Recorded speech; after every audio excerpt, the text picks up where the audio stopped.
በስመ አብ ወወልድ ወመንፈስ ቅዱስ አሐዱ አምላክ አሜን። ሰው ሁሉ በእሳት ይቀመማል። የቅዱስ ማርቆስ ወንጌል ምዕራፍ 9 ቁጥር 49። ይሄ በግዕዙ እስመ ለኩሉ በእሳት ይሜልህዎ የሚል ቃል አለው። ነገር ሁሉ በእሳት ይቀመማል የሚል ነገር ነው ያለው፣ ሐሳብ ነው ያለው። ትርጉሙ ስለ ብሉይ ኪዳን መስዋዕት ይናገራል። የብሉይ ኪዳን መስዋዕት በጨውና በእሳት እንዲያምር እንዲጣፈጥ ይደረጋል። ይህንን እንግዲህ ምስጢራዊውን ትርጉም የወሰዱት ደግሞ መጽሐፍ ቅዱስን የተረጎሙ አባቶቻችን ነገር ሁሉ የሚለውን ሰው ሁሉ ብለው ጨምረውታል። ምናልባት ነገር የሚለው ውስጥ አብረን ተደምረን ይሆናል። እኛ ሰዎችም ሰው ሁሉ በእሳት ይቀመማል፣ መስዋዕትም ሁሉ በጨው ይቀመማል ይላል ቃሉ።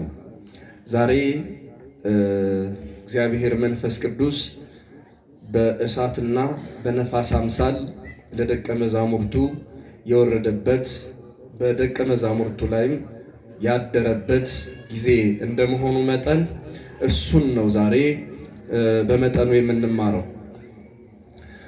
እንደምታውቁት ይህ ወቅት በዓለ ጰራቅሊጦስ ተብሎ ይጠራል። በዓለ ሀምሳ ማለት ነው። 50ኛ ቀን ማለት ነው በግሪኩ ቋንቋ። በዓለ ጰራቅሊጦስ ማለት 50ኛ ቀን ብለው ይተረጉሙታል። የኛ ሊቃውንት ደግሞ ጰራቅሊጦስ ማለት ለመንፈስ ቅዱስ ይሰጡና ጰራቅሊጦስ መንጽሒ የሚያነጻ፣ መጽንዒ የሚያጸና፣ ከሳቲ ምስጢር የሚገልጥ፣ ናዛዚ የሚያረጋጋ እያሉ የመሳሰለውን ትርጉም ይሰጡታል። መነሻ ሐሳቡ በጥቂቱ እንድታውቁት ከቤተ ክርስቲያናችን መጻሕፍት ከብሉይ ኪዳን ከሐዲስ ኪዳን የተውጣጣ ወይም ደግሞ መሰረተ ሐሳብ ከብሉይ ኪዳን የታሪክ ዳራ ያለው በዓል ነው። እስራኤል ከግብፅ ከወጡ በኋላ ሚያዝያ 14 የፋሲካውን በግ አርደዋል። ኦሪት ዘጸአት ምዕራፍ 12 ላይ የሚገኘው ታሪክ የተፈጸመው ሚያዝያ 14 ነው። ሚያዝያ 14 በዓለ ፋሲካቸውን ካከበሩ በኋላ በ50ኛው ቀን ደግሞ በዓለ ጰራቅሊጦስ ብለው በዓለ 50 ብለው ያከብራሉ። በዓለ 50 ፋሲካን ባከበሩ በ50ኛው ቀን ለእስራኤል የእሸት በዓል ሁሉ ነው። 7 ጠቦቶችን አርደው ከአዲሱ የአዝመራ እሸታቸው ለእግዚአብሔር ምስጋና የሚያቀርቡበትም ጊዜ ነው።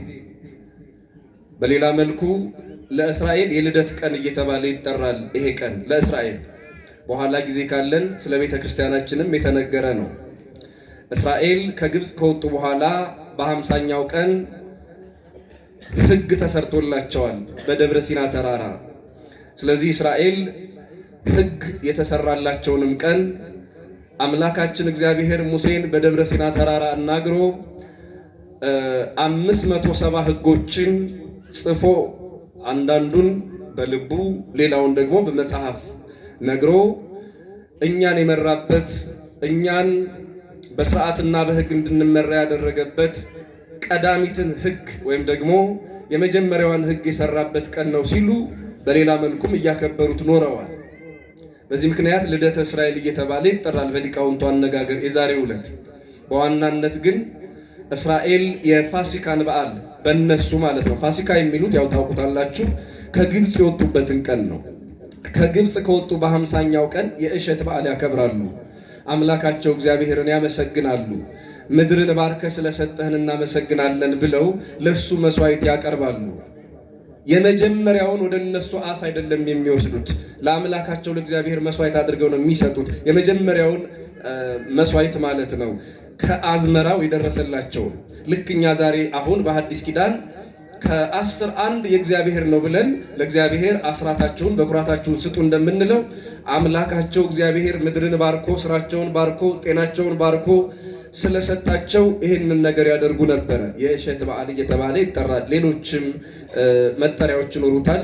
ሰብሰብ እንድናደርገው ያው ዛሬም እንግዲህ ቅበላ ሊሆን ይችላል። አብዛኛው ሰው የጾም መውጫና መግቢያ ላይ ችግር ነው። ብዙ እንዳናቆያችሁ አጠር አድርጌ ልናገር። እንግዲህ ባጭሩ መሰረታዊው ታሪክ ባጭሩ ይሄ ከሆነ አሁን ወደ ሐዲስ ኪዳን ሲመጣ ደግሞ እስራኤል በለመዱት በለመዱት ልማድ አምላካችን መድኃኒታችን ኢየሱስ ክርስቶስ እውነተኛው ፋሲካ በተነሳ በ50ኛው ቀን መንፈስ ቅዱስን ወደ ሐዋርያት ላከላቸው። ያኔ ከግብፅ ወጥታችሁ 50ኛውን ቀን ባከበራችሁ ጊዜ ሙሴን በደብረ ሲና ያነጋገርኩት በእሳት አምሳል ያነጋገርኩት እኔ ነኝ ሲል ዛሬ ክርስቶስ አምላካችን በተነሳ በ50ኛው ቀን በእሳት አምሳል መንፈስ ቅዱስ ወርዷል። አምላካችን እግዚአብሔር ብዙ መገለጫዎች ይኖሩታል። መንፈስ ቅዱስም እንደዛው። ለምሳሌ የማቴዎስ ወንጌል ምዕራፍ 3 ላይ የጥምቀት ጊዜ ስንማር መንፈስ ቅዱስ በጌታችን በኢየሱስ ክርስቶስ ራስ ላይ ሲወርድ ያየነው ርግብ መስሎ በርግብ አምሳል ነበር። ዛሬ ግን በእሳት አምሳል መጣ፣ በነፋስ አምሳል ተገለጠ። በሁለቱ የሐዋርያት ሥራ ምዕራፍ 2 ቁጥር 1 ጀምሮ እርግጠኛ ነኝ ቀደም ብላችሁ የመጣችሁ ሰዎች ሰምታችኋል። ተራዳኢው ካህን የሐዋርያት ሥራ ምዕራፍ 2 ነው ያነበቡት። ስለዚህ ይሄ የመንፈስ ቅዱስ በእሳትና በነፋስ አምሳል የመውረድ ምስጢርም ከዚያ ከደብረ ሲና ጀምሮ ያለ ምስጢር ነው። ደብረ ሲና በእሳት በነፋስ ቆባር በሚባል በጨለማ ተጋርዶ ሕግ ተሰርቶ ነበረ። ያ እስራኤልን የመራ አምላክ፣ እስራኤልን ከግብፅ ያወጣ አምላክ እሱ መሆኑን ለማስረዳት ዛሬም በመንፈስ ቅዱስ በእሳትና በነፋስ አምሳል በሐዋርያት የወረደበትን ጊዜ ነው ቤተ ክርስቲያን በዓለ ጰራቅሊጦስ ብላ የምታከብረው። አንድ ቀለል ያለ ሌላኛው ደግሞ ትንሽ እናንተን እስኪ ሃይማኖታችሁን የምታዩበት የቤተ ክርስቲያናችሁን እውቀት የምትረዱበት ጥያቄ እጠይቃችኋለሁ መጨረሻ ላይ። በመጀመሪያ የሐዋርያት ሥራ ምዕራፍ 2 ቁጥር 1 ጀምሮ ያለ ቃል እንመለከታለን።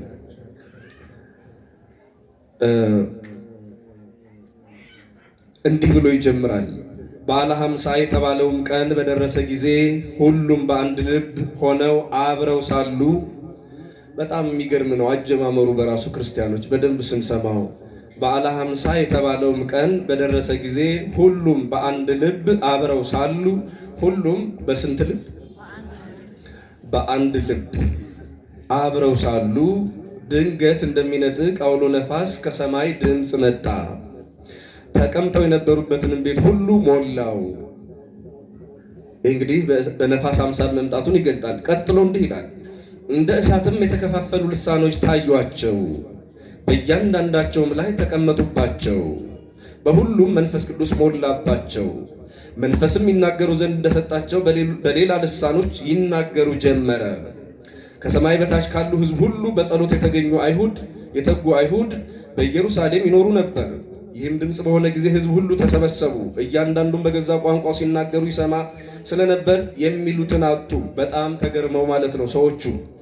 እነ ቅዱስ ጴጥሮስ ታስታውሳላችሁ። የማቴዎስ ወንጌል ምዕራፍ 26 ላይ መድኃኒታችን ኢየሱስ ክርስቶስ እኔ እያዛለሁ እናንተ ትበተናላችሁ አለ። ቅዱስ ጴጥሮስ ምን አለ? ጌታ ሆይ ሁሉ ቢክዱህ ፈጽሞ እኔ አልክድህም፣ ሞትህን እሞታለሁ፣ የሚደርስብህን መከራ እካፈላለሁ ብሎ ነበረ። ክርስቶስ አምላካችን ተይዞ ታስሮ ሲሄድ አንዲት ብላቴና አገኘችው ጴጥሮስን። አንተ ደግሞ ከናዝሬቱ ከኢየሱስ ክርስቶስ ጋር ነበርክን ስትለው አንሰ የአእምሮ ለዘትቤሊ የምትይውን ሰው አላውቀውም አለ። አረናህ አለችው። በምን አውቃ ነው ጴጥሮስን የተረዳችው ቢሉ ባነጋገሩ ይላሉ ሊቃውንቱ። ይሄ አንደበቱ ያልቀና ሰው ነው። አንደበቱ ያልቀና ነገር የማይከናወንለት ምናልባትም አፈዲዳ ሊባል የሚችል ሰው አይነት ነበር ጴጥሮስ።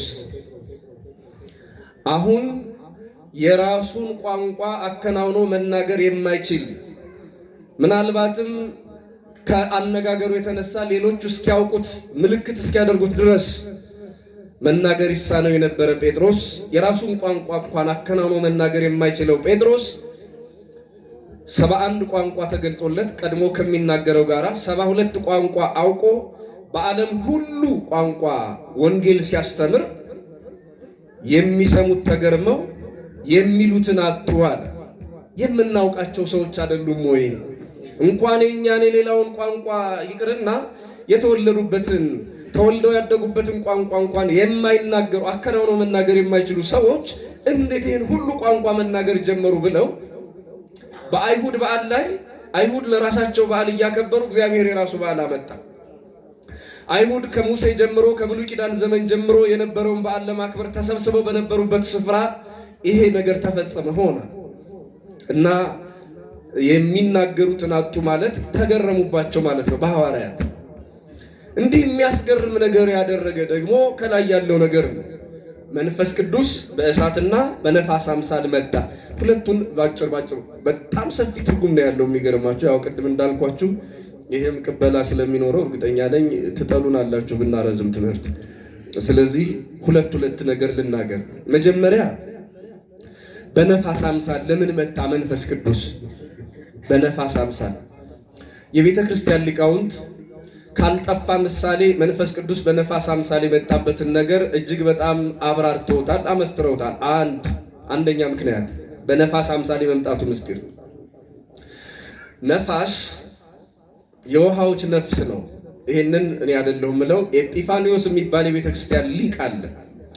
ነፋስ የውሃዎች ነፍስ ነው፣ አየር ማለት ነው። እንግዲህ ነፋስ አየር የሚለው ቃል በቤተ ክርስቲያኒቱ ልሳን እንደ አንድ ነው የሚነገረው።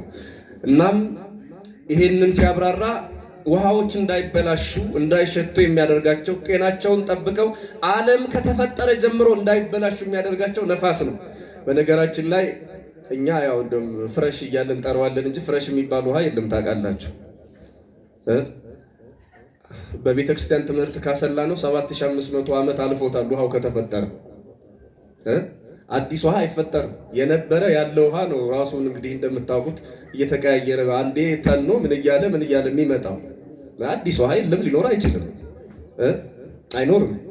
የአያያዝ ጉድለት ምናልባት ከኛ አጠቃቀም አንጻር ያው ፍረሽ ምን እያለ ካጠቃቀማችን ካኗኗራችን የአኗኗር ዘይቤያችን እንዲህ ሊያስብለን ይችላል እንጂ እግዚአብሔር አንድ ጊዜ ነው ውሃን የፈጠረ ነው። የዕለት ውሃ የሚባል የለም። የሺህ ዘመናት ውሃ ነው ያለው። እንዳይበላሽ ያደረገው ምንድን ነው የሚለውን ሲያብራራ እስመ ነፋሳት ነፍሳት ይሆሙ ለማያት፣ ይሄ ነፋስ የውሃዎች ነፍስ ነው ይለዋል። እንዳይበላሹ ያደርጋቸዋል ማለት ነው። ታዲያ ከኛ ጋር ምን ያገናኘዋል ያል እንደሆነ እግዚአብሔር መንፈስ ቅዱስ ለኛ ሕይወታችን ነው ማለት ነው። የውሃው አይደለም የኛም ሕይወታችን ነው። የውሃዎች ጤና በሆነው የውሃዎች ሽታ የውሃዎች መዓዛ፣ እንግዲህ ሽታም መዓዛም የለውም ተብሎ ነው የሚታሰበው። ግን ይሄ ሚዜው ደሃ ነው የሚባል መቼም አባባል ታውቃላችሁ።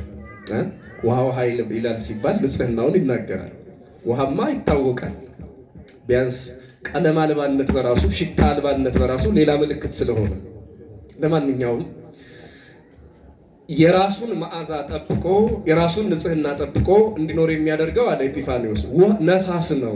ነፋስ የውሃዎችን ንጽህና ሳይበላሹ ሳይቆሽሹ እንዲኖሩ እንደሚያደርጋቸው ሁሉ እግዚአብሔር መንፈስ ቅዱስም የእኛን ሕይወት ጠብቆ የሚያኖር እሱ ነውና የእኛን ሕይወት በንጽህና በጤና የሚጠብቅ ጠባቂያችን እሱ ነውና በነፋስ አምሳል መጣ።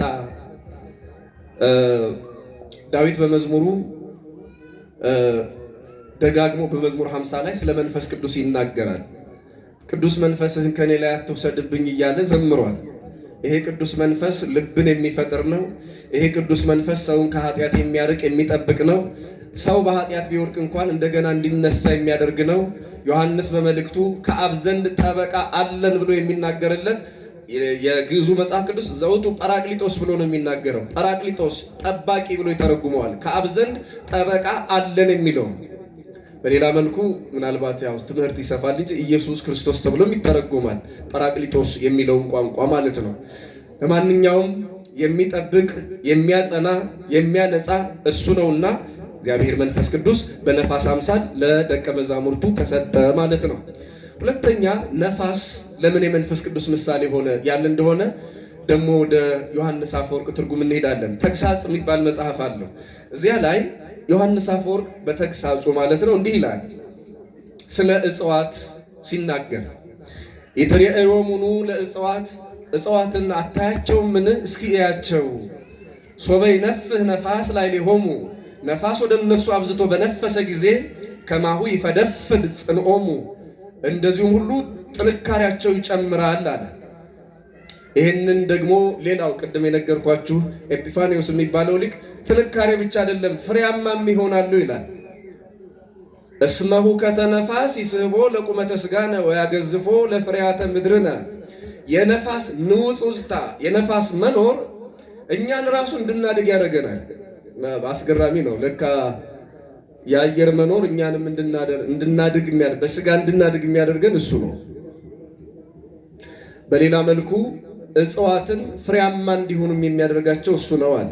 ፍሬያማ እንዲሆኑ የተዘራው ፍሬያማ እንዲሆን ይሄ ነፋስ ለእጽዋት እንኳን አስተዋጽኦ አለው አለ። አሁን ሁለት ነገር እናያለን ከዮሐንስ አፈወርቅና ከቅዱስ ኤጲፋኒዎስ ትምህርት።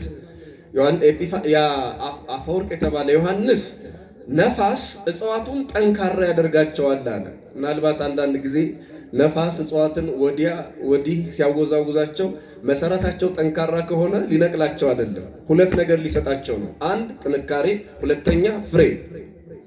ፍሬንና ጥንካሬን ሊሰጣቸው ነው እንጂ ሊሰብራቸው አያወዛውዛቸውም፣ ወዲያ ወዲህ እንዲንገዳገዱ አያደርጋቸውም ማለት። እግዚአብሔር መንፈስ ቅዱስ ማለት እንዲህ ነው። ከድካም የተነሳ ሰዎችን የሚያበረታ ምናልባት ነፋስ ያላገኘ እጽ ወይም ዛፍ ፍሬ ያፈራም ብቻ አይደለም ጥንካሬም የለውም። ተራ ጥንካሬ የሌለው ተሰባሪ ከንቱ ነገር ነው የሚሆነው። ስለዚህ ነፋስ ማለት የጥንካሬ ምንጭ ነው፣ የፍሬ ምንጭ ነው። ታዲያ መንፈስ ቅዱስ ከዚህ ጋር ምን ያገናኘዋል? ያን እንደሆነ እግዚአብሔር መንፈስ ቅዱስ ለሐዋርያቱ በነፋስ አምሳል መምጣቱ ነፋስ ለእጽዋት ፍሬያቸውም ጥንካሬያቸውም እንደሆነ ሁሉ ለእኛም የሕይወታችን ፍሬ በመንፈስ ቅዱስ ነው። መንፈስ ቅዱስ የሌለበት ሕይወት፣ መንፈስ ቅዱስ ያላጸናው ሕይወት እሱ ጠንካራ አይደለም። በነገራችን ላይ ያው እንግዲህ ሰዎች ብዙ ብር ከፍለውም በግላቸው መስክ ላይ ሮጠው ሰውነታቸውን ይገነባሉ። ጠንካራ ክብደቶችን አንስተው የፈረጠመ ጡንቻ፣ የተስተካከለ ቁመና ይኖራቸዋል። እሱ ኃጢአት አይደለም፣ ጽድቅም አይደለም፣ ልናወግዘው አይደለም ይሄን ያነሳሁት። ነገር ግን ሰው ከባድ ሸክም ካልተሸከመ ወይ ደግሞ ላቡን ጠብ አድርጎ ስፖርት ካልሰራ የስጋ ጥንካሬ እንደማይኖረው ሁሉ ለካ የመንፈስ ጥንካሬም የሚመጣው በድካም ነው። እጽዋቱ በነፋስ የተነሳ ወዲህ ወዲህ ሲወዛወዙ ነው ለካ ጠንካራ የሚሆኑት ፍሬያማም የሚሆኑት። የሰው ልጅ እንዲሁ ዝም ብሎ ተጎልቶ እግዚአብሔር መንፈስ ቅዱስ ቢረዳኝ ቢል ከንቱ ነው ማለት ነው። ከእጽዋት እንኳን ተንቀሳቅሰው ነው ፍሬያማ የሚሆኑት። እጽዋት እንኳን ተወዛውዘው ነው ጠንካራ የሚሆኑት። ጥንካሬና ፍሬን የሚመኝ ሰው ካለ ከእጽዋት ሊማር ይገባዋል ማለት ነው።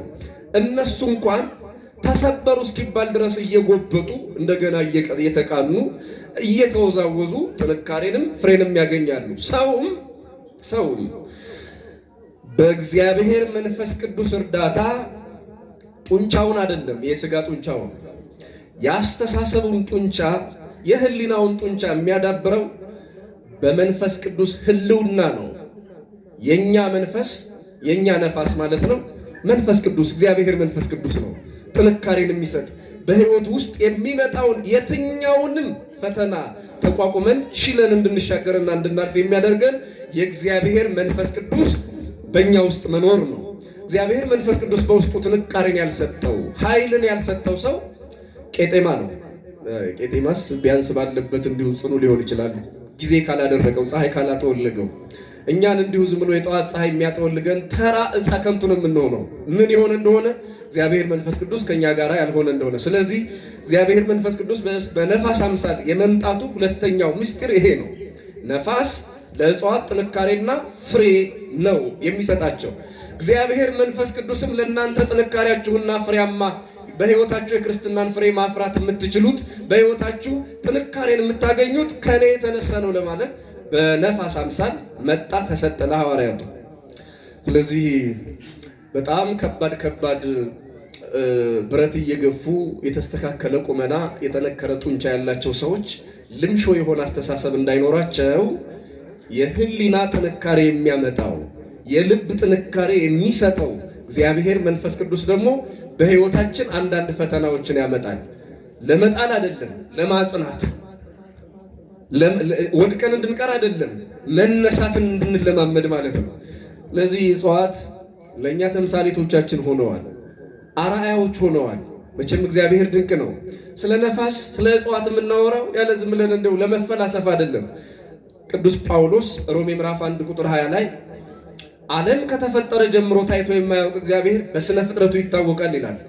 አሁን ስለ ስነ ፍጥረት ነው የምንማረው። እግዚአብሔር በስነ ፍጥረቱ ያስተምራል። ስለዚህ ነፋስ ለኛ አስተማሪያችን ነው። ሌላ የመጨረሻ ስለ ነፋስ 3 ነገር ልናገር። እየሰማችሁኝ ነው አይደል? ነፋስ ሌላም ምስጢር አለ።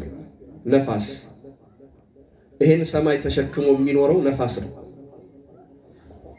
ሊቃውንቱ ይናገራሉ። እግዚአብሔር የለም ለሚሉ ሰዎች የኋላ ሊቃውንት መልስ ሰጥተዋል። ያለፉ ሊቃውንቶቻችን ማለት ነው። ምን ብለው? እግዚአብሔር የለም የምትሉ እናንተ ይሄን ግዙፍ ሰማይ ማን አጠናው? ማን ያዘው? ከሰማይ በታች ያሉ ፀሐይ፣ ጨረቃ፣ ከዋክብትንስ ማን ያዛቸው? ማን አጸናቸው? ምድር ላይ ያሉ ውቅያኖሱን በቦታ ማን ወሰነ? እሳትን በቦታው ማን አጸና? የሰውን ልጅ እንዲህ ከእግር ጥፍር እስከ ራስ ፀጉር እንዲህ አሳምሮ ማን አከናወነ? እግዚአብሔር የለም እንዴት ትላላችሁ? ስዕሉ በጣም አምሮ ተስሎ ይሄ ስዕል ሰዓሊ የለውም ይባላል ወይ? በጣም የሚጣፍጥ ምግብ በልተህ ይሄ ምግብ ሰሪ የለውም ይባላል ወይ? በጣም የሚያምር የከተማ ውበት አይተህ የከተማው ውበት የከተማው ዲዛይን ይሄ አርኪቴክት የለውም ይባላል ወይ? እግዚአብሔር አምላክ ከሰማይ እስከ ምድር የፈጠረውን የስነ ፍጥረት ውበት አይተህ ይህንን ስነ ፍጥረት አሳምሮ የሰራ አምላክ እንዳለ ስነ ፍጥረት ያስተምርሃል። የእግዚአብሔርን ሕልውና መኖር መጽሐፍ አይደለም፣ መምህር አይደለም፣ ተአምር አይደለም። ዓይንህን ገልጠህ ሕልውናውን ታውቀዋለህ፣ አምላክነቱን ትረዳዋለህ። ከሰማይ እስከ ምድር ያለውን ነገር አይተህ ነው። እውነትም እኮ የሚገርም ነው። ክርስቲያኖች ከምድራችን ገዘፍ ያሉ ናቸው የሚሉ እንግዲህ አየን የሚሉ ሰዎችን ብናምናቸው፣ በእርግጥ የቤተ ክርስቲያን ሊቃውንትም አቀድ የሚባል ኮከብ ፀሐይ ሳይቀር መጋረድ ይችላል እያሉ ግዙፍ ነገሮች ከኛ በላይ እንዳሉ ነግረውናል። ነገር ግን እነዚህን ከኛ በላይ የሚመላለሱ ወይም ደግሞ ከኛ በላይ የሰፈሩ አንዳንድ ጊዜ ድንጋያማ የሚባሉ ነገሮች ወይም አስቴሮይድስ ነው የሚባሉት እነዚህ ነገሮች እንደው ማን ይዟቸው ነው? እንዴት ተይዘው ነው? መቼም የቆመ ካስማ የለም፣ የቆመ ምሰሶ የለም። ምንድን ነው የያዛቸው? አናታችን ላይ እንዲህ እየኖሩ ምን ነው የያዛቸው? እንደው አስታውሳለሁ ይሄ ኮቪድ ሊገባ አካባቢ ፈረንጆቹ ጥቁሩ ገና ብለው ሰይመውት ነበር። የነሱን ዓመት የገና በዓል ማለት ነው። ጥቁሩ ገና እኛ ሀገር መጋቢት ነው የካቲት ነው የመጣ የነበረው ኮቪድ የገባ ረሳችሁት?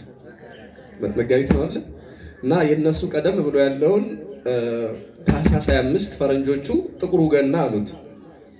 ምክንያታቸውን ደግሞ ሲናገሩ ከሰማይ በጣም ትልቅ ምድራችን በቃ ይሄ ኒውዮርክን ሊያጠፋ የሚችል ማለት ነው ትልቅ ቋጥኝ እየመጣ ነው ወደ ምድር። ስለዚህ ይሄ ቋጥኝ ድንጋይ የሚመስል ነገር ማለት ነው ወደ ምድራችን ከመጣ ብዙ ሕይወት ይጠፋል ብለው ተናገሩ። ምናልባት ዜና የምትከታተሉ ሰዎች ታስታውሳላችሁ። ያን ጊዜ የናሳ ባለሙያዎች ተፈጥሮን በቁጥጥር ስር አውለናል የሚሉት መሰሉኝ። ግድ የለም ይምጣ፣ እኛ ደግሞ ተኩሰን አቅጣጫ አስተን ወደኛ ፕላኔት እንዳይመጣ ለማድረግ እንሞክራለን አሉ። ብቻ ያኔ ዓለም ተጨንቆ ስለነበር ጥቁሩ ገና አሉት። ያ ድንጋይ የሚመስል ነገር ወደ ምድር ይመጣል ብለው ድንጋዩም አልመጣ፣ እነሱም አልተኮሱ። ነገር ግን በዚያው ዓመት ይችን ባሉባት ቅጽበት ማለት ነው ኮቪድ የሚባል መጣ። ይሄ እንደምታውቁት እንግዲህ እግዚአብሔር ቁጣ ምን ያህል እንደሆነ እንዲሁ ስናስበው መቼም ያን ያህል የሚያብራራልን የሚተረጉምልን ሰው አያስፈልገንም። እነሱ እግዚአብሔር ከሰማይ በድንጋይ ሊመታን ይችላል ብለው አስበው ይሆናል፣ አላውቅም። ብቻ እንመልሰዋለን፣ አቅም አለን፣ እውቀት አለን አሉ፣ ተመኩ። ይችም ባሉባት ቅጽበት የምን ድንጋይ ነው አለና እግዚአብሔር እንግዲህ እኔ እንደማስበው እንደማምኑ እናንተን ደግሞ በድንጋይ እንዴት እመታችኋለሁ አለና ትልቁን ቋጥኝ አስቀርቶ በአይን የማትታየዋን ቫይረስ አመጣ። ይኸው እስካሁን ሳይንስ ጓንቱን ምንድነው ማስኩንም አልጣለም፣ ጓንቱንም አላወለቀም፣ እንደፈራ ነው። ሐኪሞቹ አላጠፉትም። ያን ቫይረስ ታውቃላችሁ፣ በቃኝ ብሎ ሲሄድ ነው የቀረው። እንዴት ቁም ስቅላቸውን እንዳሳየ ታስታውሳላችሁ። እግዚአብሔር በትልቅ ነገር መቼም ዓለምን ሊያጠፋው አቅም ያደላችሁም በአቅማችሁ ኑሩ ሲል አይመስላችሁም? ትልቁን ድንጋይ እንመልሳለን አሉ። የምን ትልቅ ነገር ነው? ከሰማይ የሚመጣውን አይደለም፣ እዚያው ከእናንተ ጋር የሚኖረውን ቫይረስ መጀመሪያ እስኪያሸንፉ ያለ አይመስላችሁ? ምድር ጠቦት ህዋ የሚቃርም የሰው ልጅ እኛ ዛሬ በሕክምና በጣም ብዙ የተደነቅንባቸው ስልጣኔዎች እግዚአብሔር ሲቆጣ መፍትሄ እንደማይሆኑ ማሳያ ይመስለኛል። የእግዚአብሔርን ቁጣ ሊመልስ የሚችል ምንም አይነት እውቀት ምንም አይነት ስልጣኔ እንደሌለ ጥንትም አሁንም ወደፊትም ሕያው ምስክር በዘመናችን የተቀመጠልን ይመስለኛል። ያ በአይን የማይታየውን ቫይረስ አምጥቶ አቅምን የዓለምን አቅም ያሳወቀበት እግዚአብሔር አቅማችሁን እወቁ፣ ተራዎች ናችሁ፣ ከንቶዎች ናችሁ ያለበት ከሰማይ ትልቅ ነገር አይደለም፣ ከምድር ያለውን ትንሽ ነገር አትችሉትም ያለ አይመስላችሁ መልእክቱ? እንደዛ ነው እኔ ሳስበው። ለማንኛውም እነዚህ ትልልቅ ድንጋዮች ያው ምድርን ይበልጣሉ ተብለው የሚታሰቡ ከዋክብት ባሉበት ሰማይ ላይ ማን ነው የያዛቸው? ወደኛ እንዳይመጡስ? በእርግጥ አሁን በዚህ ዓመት እኛም ሀገር ጅማ አካባቢ ሁለት ነገር ታይቷል። አንደኛው እንግዲህ ይሄ ስብርባሪያቸው የሆነ ነገር ሲያስወነጭፉ እየወደቀ የሚቀር ነገር አለ መሰለኝ፣ እሱ አለ። በሌላ መልኩ ግን ድንጋያማ ነገር ጅማ አካባቢ ወድቆ ነበር። ብዙ ጊዜ ሰማይ ነበረ። በአውስትራሊያ፣ ደቡብ አፍሪካ ህንፃዎችን የሰባበሩ ድንጋያማ ነገሮች ነበሩ። በእርግጥ እኛ ሀገር አሁን ድንጋይ ቢዘንብ የደብተራ ድግምት ወይ አንደርቢ ሊባል ይችላል። እንደዛ ብሎ የሚያስብ ሰው አለ ታውቃላችሁ። ግን ተፈጥሮም አንደርቢ አለ። ማን ነው የያዘው ይህን ትልቁ? አሁን ትንሽ ሆነው ስብርባሪዎች ባይመጡ ትልቅ ሆኖ ቢመጣ ማን ነው የሚመክተው? መከላከያ ምንድን ነው እስኪ የሚያድነን? አይደለም ትልቁ ቋጥኝ። እስኪ ልጠይቃችሁ፣ ከዚች ዛፍ ላይ አንዲት ቅጠል ብትወድቅባችሁ ያማችኋል አያማችሁም? እኔ ቅርንጫፉን አይደለም፣ አንዷ ቅጠል ብትወድቅ ያማል አያምም? ንገሩኝ እንጂ አረ መድኃኒዓለም አንዷ ቅርንጫፏን አይደለም አንዷ ቅጠል ብትወድቅባችሁ ያማል አያምም? አያምም አይደል? እሺ አያምም። ልሞክረው አልላችሁ። ነገር ግን ክርስቲያኖች ምን ላይ ብትወድቅ አይቀድምም ጥያቄው? አሁን ጀርባህ ላይ ብትወድቅ መውደቋንም አትሰማም። ግን ሌላ ቦታ ላይ ብትወድቅስ? ለምሳሌ እስኪ ያስቡት። አይናችሁ ላይ ብትወድቅስ? አይደለም እቺ ቅጠሏ ተቆርጣ እንደገና ተቆርጣ አንሳ እንኳን ታማለች። ተጨናብሰህ ልትወድቅ ትችላለህ አይንህ ላይ ከወደቀች። ስለዚህ ቅጠል እንኳን ቅጠሏ አይደለም የቅጠሏ ሩብ እንኳን ከሩብ ያነሰው የቅጠሏ አካል እንኳን ሊጎዳን ይችላል። ምናችን ላይ ካረፈ? አይናችን ላይ። ስለዚህ አይጎዳንም አይባልም። ምን ላይ ቢወድቅ ነው የሚባለው? አያችሁት? ትንሽ ነገር የሚጥለን ጉንዳን እንኳን ምናልባትም ጀግና ወታደሮችን ታውቃላችሁ። ምሽግ ደርምሰው ሌላ ጀብዱ ሊሰሩ የሚችሉ ሰዎች አንዲት ጉንዳን ትጥቅ ልታስፈታቸው ትችላለች። ፍጥረት እንደዚህ ነው። ሰው ደካማ ነው ለማለት ፈልጌ ነው። ታዲያ እነዚህ ትልልቅ ቋጥኞች አናታችን ላይ ፀሐይ፣ ጨረቃ፣ ከዋክብት፣ ይሄ ግዙፍ ሰማይ የማናውቀውና የምናውቀው ብዙ ነገር አናታችን ላይ ሆኖ ማን ያዘው? ማን ተሸከመው? ነቢዩ ዳዊት ይነግረናል። ወበቃለ እግዚአብሔር ጸና ሰማያት፣ ሰማይና ከሰማይ በታች ያሉት ሁሉ በእግዚአብሔር ቃል ጸኑ አለ። በእግዚአብሔር ቃል ምን አሉ? ያ የእግዚአብሔር ቃል ምንድነው? ነፋስ። ነፋሱን ደግሞ ያ ኤጲፋኒዎስ እንዲህ አለ፣ ወይኤምድ ሰማይ በነፋስ፣ ሰማዩን በነፋስ አጽንቶ ያዘው አለ። ሰማዩን በምን አጽንቶ ያዘው? ተሸክሞ የሚኖረው ነፋስ ነው ማለት ነው። የማይሰበረው፣ የማይደክመው፣ የማይዝለው ነፋስ ሰማይን ከነ ልብሱ ከነ ግሳንግሱ ከነ ሰራዊቱ ተሸክሞት ይኖራል። እናንተ የስበት ሕግ በሉት ምንም ይሁን ምን፣ ዞሮ ግን በቤተ ክርስቲያናችን አስተምሮ ይሄው ነፋስ ሰማይንና በሰማይ ውስጥ ያለውን አጽንቶ ያዘው አለ። ክርስቲያኖች ታዲያ ይሄ ከመንፈስ ቅዱስ ጋር ምን ያገናኘዋል ያላችሁ እንደሆነ ቅዳሴ ዮሐንስ ወልደ ነጎድጓድ እንዲህ ይላል፣ ትጸውር ኩሎ እንዘ ኢትደክም፣ ሳትደክም ሁሉን ትሸከማለህ። ሰማይን ነፋስ፣ እኛን ደግሞ እሱ እግዚአብሔር ተሸክመውን ይኖራል። ሳትደክም ሁሉን ትሸከማለህ። እስኪ አብራችሁ በሉ፣ ሳትደክም በሉ፣ ሁሉን ትሸከማለህ። አሁን ብዙዎቻችን ያው የሚያኖረን የረገጥነው መሬት ይመስለናል፣ የሰራነው ቤት ይመስለናል፣ ያለን ሀብት እንደዛ ነገር ነው ይመስለው። አዎ መጠኑ ነው፣ ግን የመኖሪያችን ደግሞ መኖሪያ አለው። እስኪ እንደውም በዚህ ሰዓት አሁን እናንተ የት ነው እየኖራችሁ? አሁን በዚህ ሰዓት የት ነው ያላችሁት? የት ነው መኖሪያችሁ? ንገሩኝ እንጂ በዚህ ሰዓት የት ናችሁ እናንተ? የት ቤተ ክርስቲያን?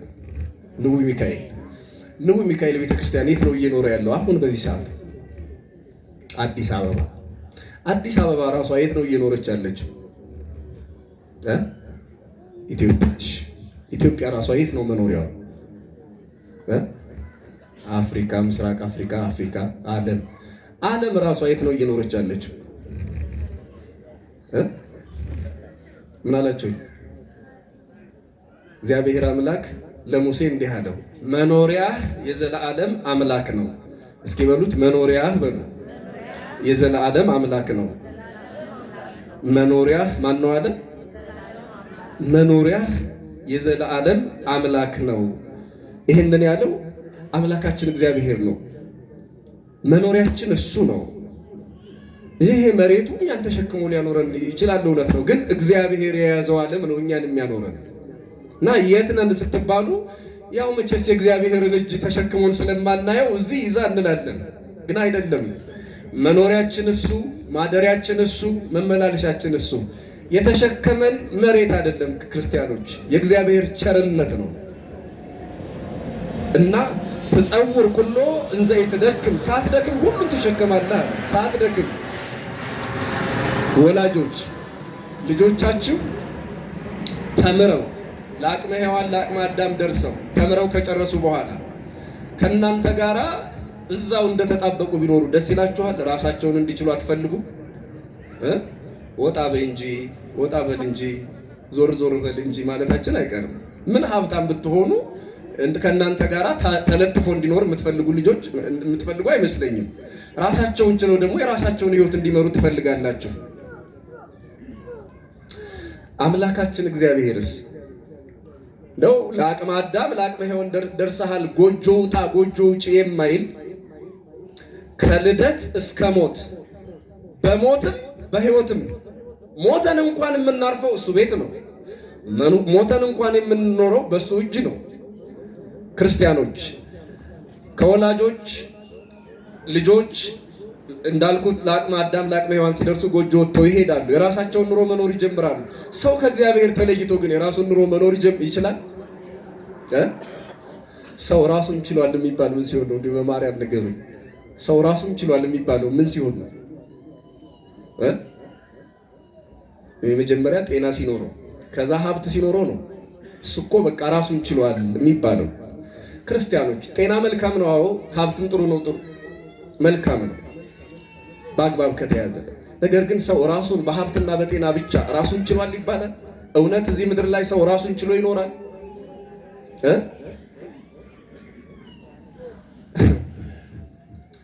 ራሱን ችሎ የሚኖር ሰው የለም። ይሄ ዛፍ ከኛ ይሻላል፣ ያለኛ መኖር ይችላል። አይ የኛ ትንፋሽ ነው ምናምን የሚለውን ተውት። ያለኛ መኖር ይችላል። ውሃ ያለኛ መኖር ይችላል። እኛ ያለ ውሃ መኖር እንችላለን? እንችላለን? እንደምታዩት የለበስነው ነጠላ ያለኛ መኖር ይችላል። እኛ ግን ያለ ልብስ እንቸገራለን። እስኪ ልጠይቃችሁ፣ ምግብ ነው ያለኛ መኖር የማይችለው ወይስ እኛ ነን ያለ ምግብ መኖር የማንችለው? አቤት። ስለዚህ እንዴት ነው ጥገኛ የማትሆነው? እግዚአብሔር ለሰራው ስራ የግድ ወደደም ጠላም ሰው በሀብቶ የማያመጣቸው ነገሮች አሉት። ለሆነ ነገር ጥገኛ ነው ሰው። ራሱን ችሏል የሚባል ምናልባት የሰው እርዳታ ላይ ጠይቅ ይችላል፣ ገንዘብ ላይ ጠይቅ ይችላል፣ ራበኝ ላይ ይችላል፣ ጠማኝ ላይ፣ ታረዝኩ አልብሱኝ ላይ ይችላል ሰው። ከዚያ ውጭ ግን ሰው ራሱን ችሎ የሚኖር አይደለም። ተሸክሞ የሚያኖረው አምላክ አለው። ሰማይን ከነግሱ ምድርንም ከነልብሱ ነፋስ ተሸክሞት ይኖራል። እግዚአብሔር መንፈስ ቅዱስ እናንተን ተሸክሜ የማኖራችሁ እኔ ነኝ፣ ያለ እኔ ራሳችሁን ችላችሁ አትኖሩም ለማለት በነፋስ አምሳል መጣ። ስለዚህ ተሸክሞ የሚያኖረን እንድንወጣ እንድንገባ የሚረዳን እግዚአብሔር መንፈስ ቅዱስ ነው ማለት ነው። ሳይሰለች ከናመላችን ከነክፉ ጠባያችን ተሸክሞ የሚያኖረን እሱ ነው ማለት ነው። አሁንም በኃጢአት ሳይሰለቸን ከኛ ጋር ለዘላለም ይኖርልን። ነቢዩ ዳዊት በመዝሙር 50 ላይ እንደተናገረው ቅዱስ መንፈስህ ከኔ ላይ አትውሰድብን እያልን የምንጸለየው በኃጢአታችን ምክንያት እንኳን እንዳይጸየፈን ነው። ስለዚህ ያለ መንፈስ ቅዱስ ረዳትነት፣ ያለ መንፈስ ቅዱስ ያዥነት፣ ያለ መንፈስ ቅዱስ ደጋፊነት ሰው ከንቱ መሆኑን ለማስረዳት ሁሉን ተሸክሞ በሚኖር በነፋስ አምሳል እግዚአብሔር መንፈስ ቅዱስ ለሐዋርያቱ ተሰጠ። በዚህ ይበቃናል። ነፋስ። እሳቱን ደግሞ ሁለት ነገር ብቻ ልናገር ስለ እሳት። እሳቱም መንፈስ ቅዱስ ነው። ለምን በእሳት አምሳል መጣ? ሁለተኛው እሳትም እሱ ነው፣ ነፋስም እሱ ነው። የመጀመሪያው ሐዋርያትን ለማሟሸት ነው። ሐዋርያትን ምን ለማለት አልኮች? አቤት። ይሄ ነው ርዕሳችን። እስመ ለኩሉ በእሳት ይሜልህዎ፣ ነገር ሁሉ በእሳት ይቀመማል ያለውን ሌላው አማርኛው መጽሐፍ ቅዱስ ሰው ሁሉ በእሳት ይቀመማል አለ። ሰውም ለካ በእሳት ይቀመማል። ሐዋርያት መሟሸት ነበረባቸው። 3 ዓመት ወንጌል ተምረዋል። 3 ዓመት ከ3 ወር ወንጌል ተምረዋል። ከየኔታ ገሌ አይደለም፣ ከክርስቶስ ከአምላካቸው። ወንጌል ብቻ ተምረው ግን ሂዱ ትስበኩ አልተባሉ። የኛ ነገር እንዳይሆንባቸው ማለት ነው። አንድ ቀን ያለ መንፈስ ቅዱስ ሄዱ፣ መንፈስ ቅዱስ ሳይወርድባቸው። ይሄ በነፋስና በእሳት አምሳል የወረደው መንፈስ ቅዱስ በእነሱ ላይ ሳያድር የሉቃስ ወንጌል ምዕራፍ 10 ቁጥር 17 ላይ ሂዱ ተብለው ተላኩ። የሆነው ነገር በጣም የሚያሳዝንና የሚያስደነግጥ ነው። ሂዱ ተባሉ። ይሄ የኛ ዘመን ነው። የሚገርማችሁ እኛ ይመስለኛል ብለው ትምህርቱን አይደለም እኛ የሚለውን ነው።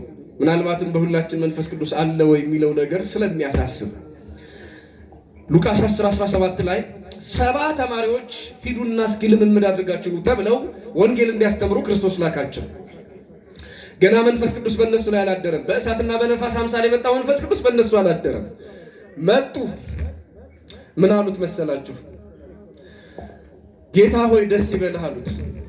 ምን አገኛችሁ? ምን ተደረገላችሁ አላቸው። አጋንንት ገረሩ ለነ በስምከ፣ አጋንንት እኮ በስምህ ተገዙልን፣ ስናንጫጫው ነበር ይሄን ጋኔን አሉት። በዚህ ደስ አይበላችሁ አላቸው። እስኪ ስሙኝ፣ በዚህ ምን አይበላችሁ? እያንዳንዳችሁ ዛሬ ቅር ሊላችሁ ይችላል። ይችን ብቻ ነው ግን በዛሬው ዕለት አላስቀይማችሁም። አጋንንት የሚያወጡ አቃጠሉት፣ አነደዱት የምንላቸው ሰዎች የብቃት ምልክት እንዳልሆነ ታውቃላችሁ። እግዚአብሔር በዚህ የሚደሰትበት እንዳልሆነ ታውቃላችሁ። አጋንንት ወጡልን ብለው ደስ የሚላቸው ሰዎች ካሉም የመንፈሳዊ የቅድስና ምልክት እንዳልሆነ አያችሁ። በዚህ ደስ አይበላችሁ አላቸው። እኛ ብንሆን አጋንንትን ከማውጣት በላይ ምን ሌላ ትልቅ ነገር አለ? ጎርጎርዮስ ደግሞ ይመጣና እንዲህ ይላቸዋል።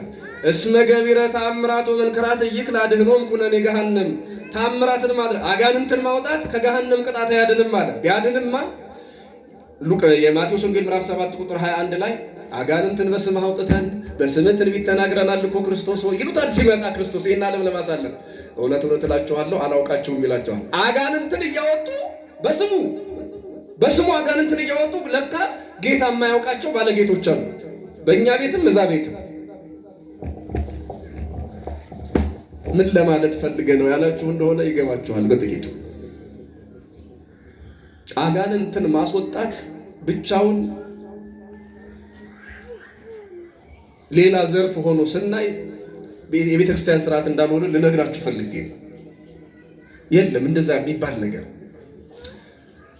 አሁን ደግሞ ቤተ ክርስቲያን ትንሽ ይሄ ነገር ጥሩ አይደለም ብላ ደብዳቤ ስትጽፍ ቤት ለቤት ማጥመቅ ተጀመረና እንዴ የነሱ ቤተ ክርስቲያን የታለ አቡነ ገሌ ምን ሰይጣን ያወጡና ነው እንትናን የሚቃወሙ? ይሄ መምህር ደግሞ ምን አባቱ ለራሱ እንኳን ሰይጣን ያደረበት ምን ሆኖ ነው አባታችን የሚናገር የሚሉ ሰዎች አሉ። ከዚያስ ተገንጥለው በሰዎች በግለሰቦች ቤት መጠመቅ ይጀምራሉ። ክርስቲያኖች አደጋው እዚህ ጋር ይጀምራል። ከዛስ በእነ አባንትና ትምህርት በእነ አቡነ ገሌ ቁርባን አንቆርብም፣ በእነ እንትና መስቀል አንባረክም ይመጣል። አያችሁ ጦርነቱ። ሰይጣን ይፈልገው የነበረው ይሄን ነበር። ለማንኛውም ግን እንቅጩ ይሄ ነው። ሰይጣን ስለወጣላችሁ በዚህ ደስ አይበላችሁ፣ ስማችሁ በሕይወት መጽሐፍ ስለተጻፈ ነው። አያችሁ የሐዋርያት ሥራ ምዕራፍ 2 ላይ የወረደው በመንፈስ በእሳትና በነፋስ አምሳል የመጣው መንፈስ ቅዱስ ወደ እነሱ ከመምጣቱ በፊት እንዲህ በተራ ነገር የሚደሰቱ ነበሩ ሐዋርያቱ። ይሄ ብቻ አይደለም። ቅድም የነገርኳችሁ ጴጥሮስ መሟሸት ነበረበት። ሳይሟሽ እንደው ዝም ብሎ ክርስትናውን በወንድነት ሊያጠነክር ፈልጎ ክርስቶስ ሆይ ሁሉ ቢክዱ እኔ አልክድህም፣ እኔ አልለይህም ማለት ሁሉ ቢለዩ እኔ አልለይህም ያለ መንፈስ ቅዱስ ዝም ብሎ እንደኔ በደረቅ ቃል ነበር የሚናገረው። ታው ሲባል አረ እንደው በፍጹም ዶሮ አንድ ጊዜ ሳይጮህ ጴጥሮስ ስንት ጊዜ ካደ? እስኪ ታስታውሱታላችሁ? 3 ጊዜ ካደ። ምን ነበር ችግሩ? ጴጥሮስ የእውቀት አይደለም።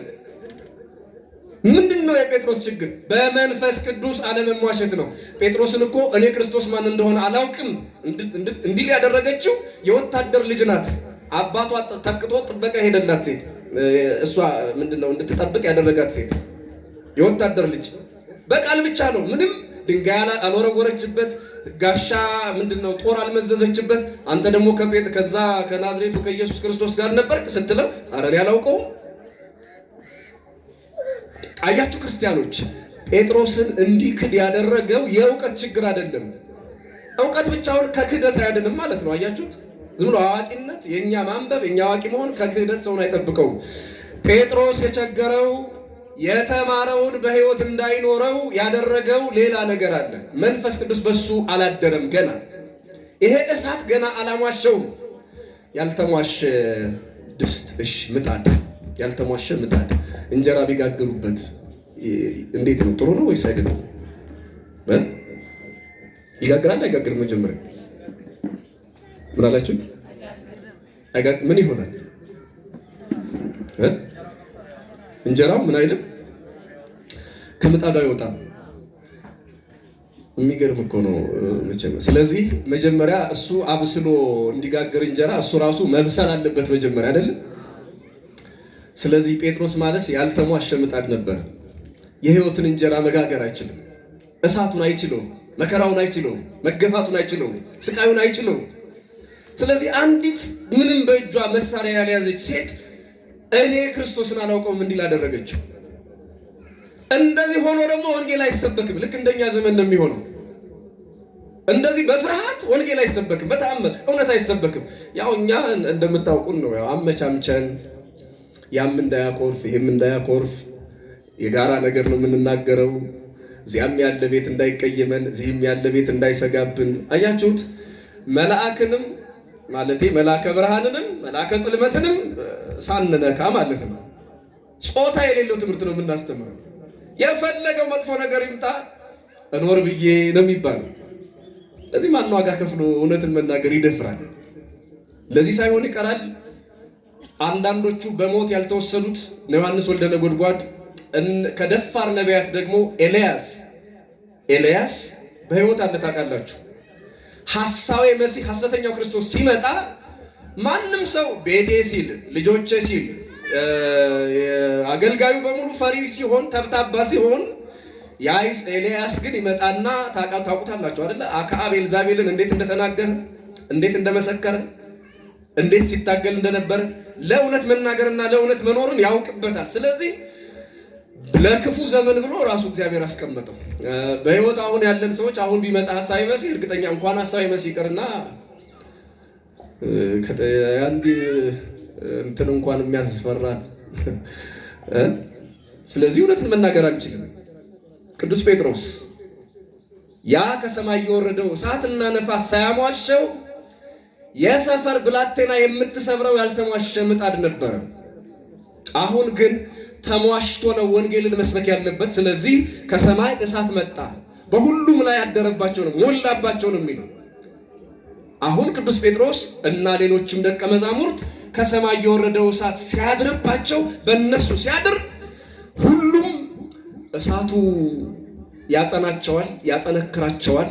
ወጥተው መናገር ሲችሉ አንደበታቸው ብቻ አይደለም ሕይወታቸው ጠንካራ። እሳት የማይፈሩ ሰማያዊ እሳት ስላሟሻቸው ነው። ምድራዊውን እሳት እንዳይፈሩ የሰማይ እሳት አሟሻቸው ማለት ነው ባጭሩ። እስኪ አብራችሁ በሉ፣ ሐዋርያቱን በሉ። የምድር እሳት እንዳያስፈራቸው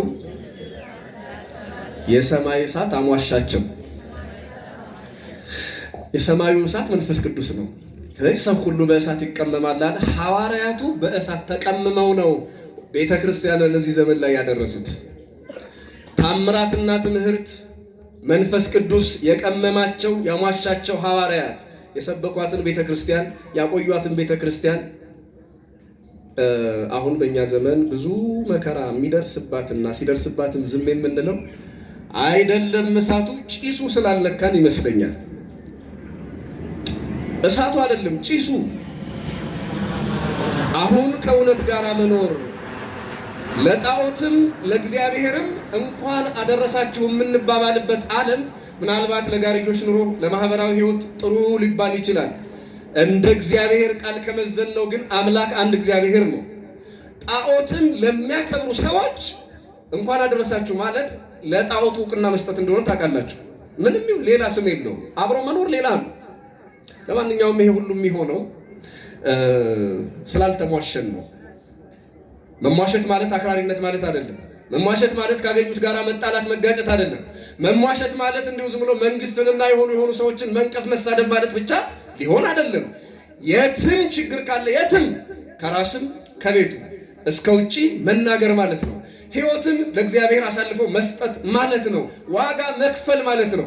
ስለዚህ ክርስቲያኖች ሐዋርያት በእሳት አምሳል በወረደ መንፈስ ቅዱስ ዛሬ የተሟሹት ሄደው እንዳይሰበሩ ወንጌልን ብለው ሲሰብኩ ጥቅም እንዳይሰብራቸው፣ ስልጣን እንዳይሰብራቸው፣ ፍርሃት እንዳይሰብራቸው፣ እኖር ባይነት እንዳይሰብራቸው ነው በራሳቸው ተወራርደው ወንጌልን እዚህ ዘመን ላይ ያደረሱት። አሁን እኛ እንዳልኳችሁ እሳቱ ቀርቶ ጭሱ ያልነካን ሰዎች ይህችን ቤተ ክርስቲያን የት እንደምናደርሳት እግዚአብሔር ይርዳን። እሱ እግዚአብሔር መንፈስ ቅዱስ ይጠብቀን ያሟሸን። በመጨረሻም ያልኳችሁ ጥያቄ ጠይቃችኋለሁ ብዬ ነበረ። እሷን ጥያቄ ጠይቂያችሁ ልጨርስ። እግዚአብሔር መንፈስ ቅዱስ ይሄ ከበድ ይላል ያልኳችሁ መጨረሻ ላይ አመጣሁት። እግዚአብሔር መንፈስ እስኪ ስላሴ ስንት ናቸው ሲባል ተምራችኋል? አቤት አንድም ሶስትም። በአካል ስንት ናቸው? አቤት በአካል ስንት ናቸው? ሶስት። እግዚአብሔር መንፈስ ቅዱስ አካሉ ስንት ነው? አንድ። እግዚአብሔር ወልድ አካሉ ስንት ነው? አንድ። እግዚአብሔር አብ አካሉ ስንት ነው? አንድ። ሶስት አካል አለ። ሶስት መለኮትስ አለ የለም? መለኮት ስንት ነው? አንድ ወይ ሶስት? አንድ ነው። መለኮትነት አንድ ነው። ታዲያ ትንሽ እንዳይከብዳችሁ በጣም አጭር ነገር ላድርግና ትምህርት ልቋጭ። መንፈስ ቅዱስ በእሳት አምሳል የመጣበት ምስጢር ምንድን ነው የሚለውን አሁን ይሄ ሃይማኖታዊ ነገር ነው። ሐዋርያቱ እንዳይሟሹ እኛ ደግሞ ስለ መንፈስ ቅዱስ ሌላ እንድማር ነው። መንፈስ ቅዱስ በሁላችን ላይ ያድራል። መንፈስ ቅዱስ በጥምቀት ሴቶች በ80 ወንዶች በ40 ቀን ስንጠመቅ በሁላችን ላይ ምን ብሏል አልኳችሁ? አድሯል። ሲያድር እኔ ላይ ሲያድር እናንተ ጋር ሲያድር እዚህ ውስጥ እያንዳንዱ እንደ ኢትዮጵያ ውስጥ እንደው 120 ሚሊዮኑ ህዝብ ኦርቶዶክሳዊ ነው እንበልና መንፈስ ቅዱስ ያደረበት 120 ሚሊዮን መንፈስ ቅዱስ ነው ወይ ያለው? እኔ ጋር በአካል ነው የሚያድርብኝ። ጸጋው ብቻ አይደለም፣ ጸጋው ድሮ ነው፣ በብሉይ ኪዳን ዘመን ነው ረድኤት የሚያድረው። አሁን ግን አካሉ ነው የመንፈስ ቅዱስ አካል። ቅዱስ ጳውሎስ ሮሜ 1 ቆሮንቶስ ምዕራፍ 3 ቁጥር 16 ላይ እናንተ የመንፈስ ቅዱስ ማደሪያ ናችሁ ይላል። ስለዚህ እኔ የመንፈስ ቅዱስ ማደሪያ፣ ሁላችን የመንፈስ ቅዱስ ማደሪያ ከሆንን ቤቱ ውስጥ እግዚአብሔር መንፈስ ቅዱስ ጸጋው ብቻ አይደለም የሚያድረው፣ ራሱ አካሉ ነው። ረቂቅ አካሉ በጸጋ ያድርብናል። ይችን እንዳትረሱ። ረቂቅ አካሉ በምን ያድርብናል? በጸጋ ያድርብናል።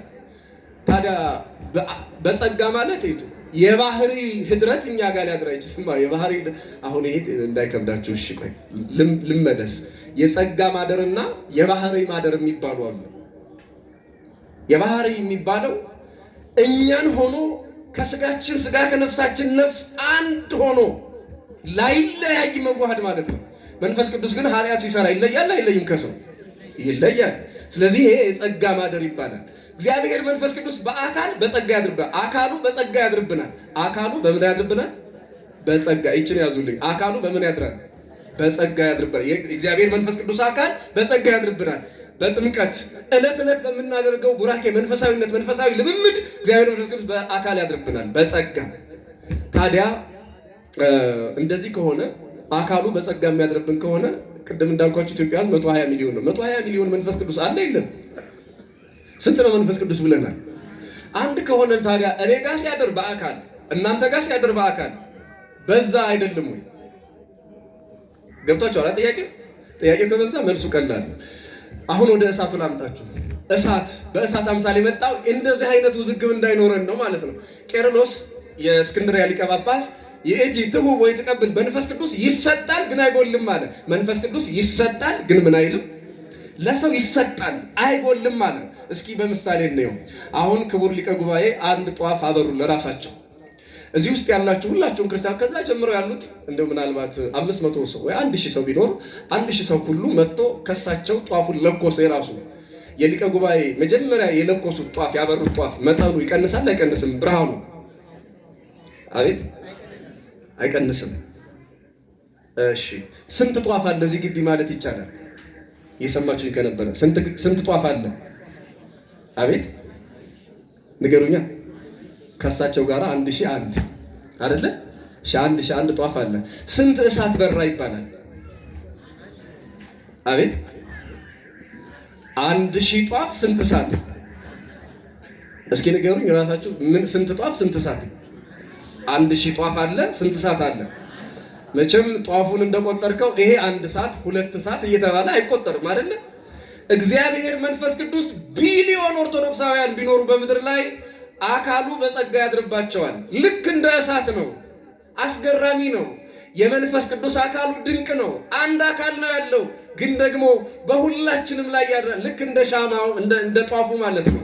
ስለዚህ መንፈስ ቅዱስ አካሉ በጸጋ ይሰጣል አይጎልም። እየተሰጠ የማይጎድል ሀብት ማለት መንፈስ ቅዱስ ነው ማለት ነው። ይሄ መንፈስ ቅዱስ ሁላችንን የሚያሟሸን ሰው ሁሉ በእሳት ይቀመማል አለ። መቀመም መጣፈጥ ማለት ነው። መጽናት ማለት ነው። በሃይማኖት እንድንጸና በስራ እንድንበረታ እዚህ ምድር ላይ የሚያዝልና የሚያደክም ተስፋ የሚያስቆርጥ ነገር በመጣ ጊዜ ያ እጽዋትን እንኳን ጠንካራ የሚያደርጋቸው ፍሬያማ የሚያደርጋቸው እዚህ ምድር ላይ ሕይወት ብርቱ ሰልፍ ነውና መከራ ሲገጥመን ትግል ሲገጥመን የሚያጸናን በድል እንድንሻገር የሚያደርገን ይህ ሐዋርያቱን ያሟሸ ሐዋርያቱን ያጸና እጽዋትንና ነፋሳትን እጽዋትንና ፍሬያትን አዝርዕትን ፍሬያማና ጠንካራ የሚያደርገው በነፋስ አምሳል የወረደው መንፈስ ቅዱስ ነውና ሁላችንን ያበርታን፣ ሁላችንን ይቀምመን፣ ሁላችንን ያሟሸን። ያልተሟሸ ምጣድ ደግሞ እንደማይጋግረው ሁሉ በመንፈስ ቅዱስ እሳትነት ያልተሟሸ ሕይወትም መንፈሳዊ ሕይወት የለውም፣ መንፈሳዊ ጥንካሬ የለውም እና አምላካችን እግዚአብሔር ጥንካሬያችን ነው። እግዚአብሔር መንፈስ ቅዱስ ጥናታችን ነው። እግዚአብሔር መንፈስ ቅዱስ የክርስትናችን ፍሬ ነው። ማዕበልና ሞገድ መገፋትና መውደቅ በበዛበት ዓለም ወድቀን እንዳንቀር ተገፍተን ተስፋ ቆርጠን እንዳንኖር ሰማይንና ምድርን የተሸከመ አምላክ በይቅርታው በቸርነቱ እኛንም ተሸክሞ በተስፋ ለዘላለም ያኑረን። ስብሐት ለእግዚአብሔር።